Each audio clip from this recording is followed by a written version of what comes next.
Assalamualaikum warahmatullahi wabarakatuh. Yang saya hormati Bapak Buyung Ardiansyah, Magister Pendidikan selaku dosen pengampu mata kuliah pengantar studi Al-Quran dan Hadis, serta teman-teman yang saya sayangi.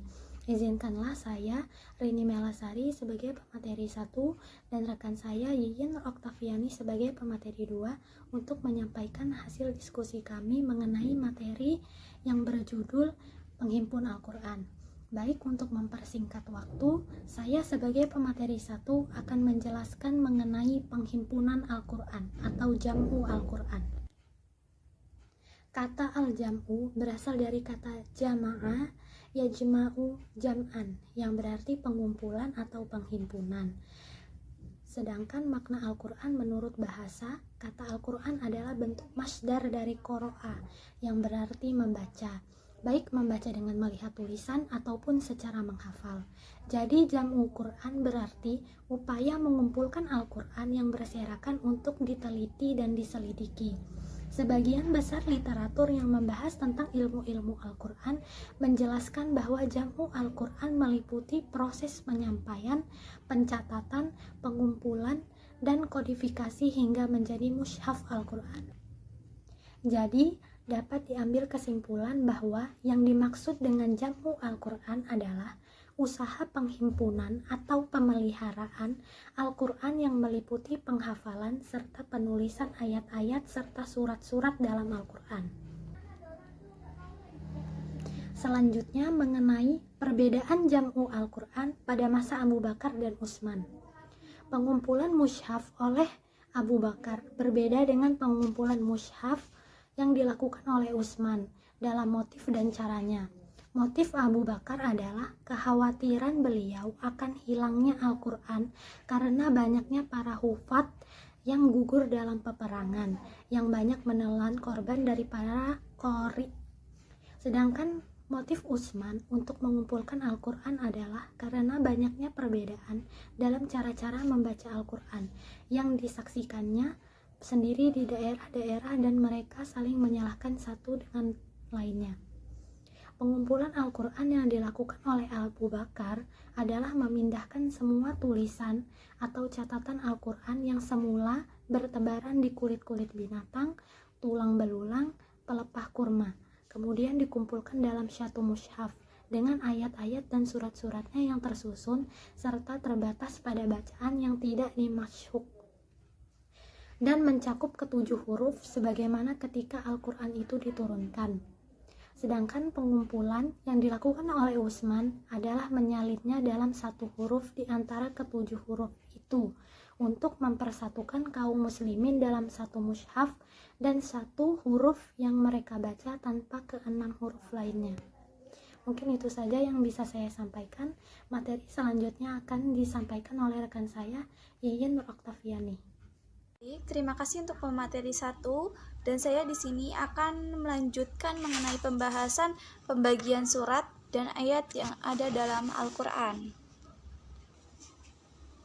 Susunan ayat dan surat dalam Al-Quran itu memiliki keunikan yang luar biasa. Susunannya tidak secara urutan saat wahyu diturunkan dan subjek bahasan. Nama-nama surat, batasan-batasan, dan susunan ayatnya ditentukan langsung oleh Rasulullah SAW atas petunjuk Allah Subhanahu wa Ta'ala. Rasulullah Muhammad SAW menerima ayat-ayat Al-Quran dari malaikat Jibril tidak dalam bentuk tertulis. Namun demikian, Al-Quran secara konsisten disebut sebagai kitab tertulis.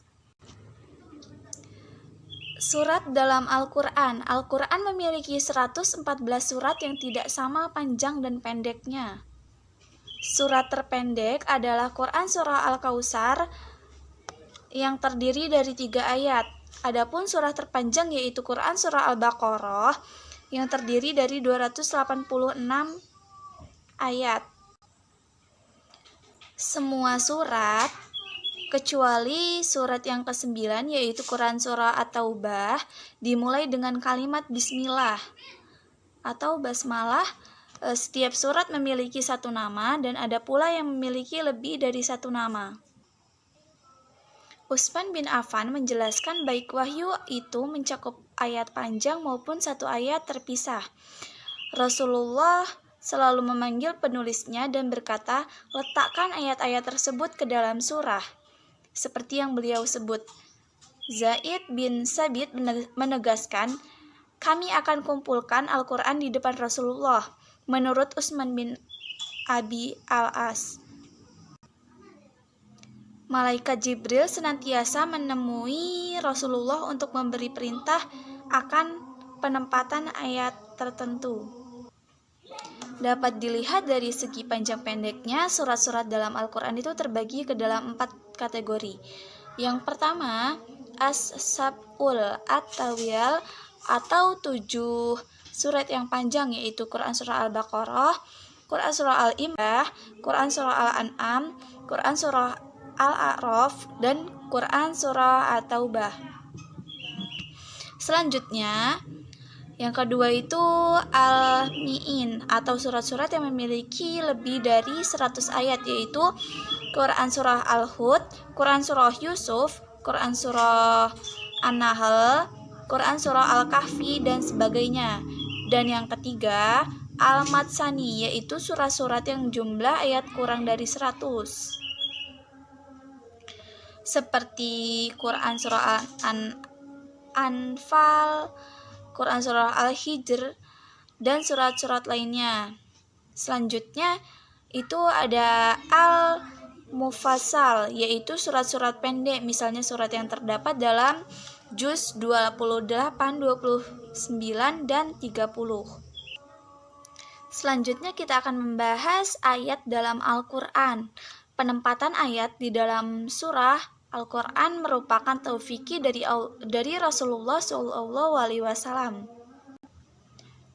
Jumlah surat yang ada di dalam Al-Quran itu jumlah ayat yang ada di dalam Al-Quran itu ada 6.236 ayat. Namun yang lebih masyhur adalah 6.666 ayat. Imam Syayuti sendiri memuat 67 surah yang memiliki perbedaan dalam jumlah ayatnya, sehingga apabila dijumlahkan keseluruhannya adalah 6.283. Untuk pendapat lain, paling banyak itu 6.163 untuk pendapat yang paling sedikit, sehingga penulis masih meragukan dengan pendapat yang menyatakan bahwa Al-Quran terdiri dari 6.666 ayat. Sedangkan kosakata di dalam Al-Quran itu terdapat 74.437 kata dan juga terdiri dari 325.345 huruf dan 332.795 karakter. Mungkin sekian yang dapat saya sampaikan, kurang lebihnya saya bersama rekan saya Rini Melasari.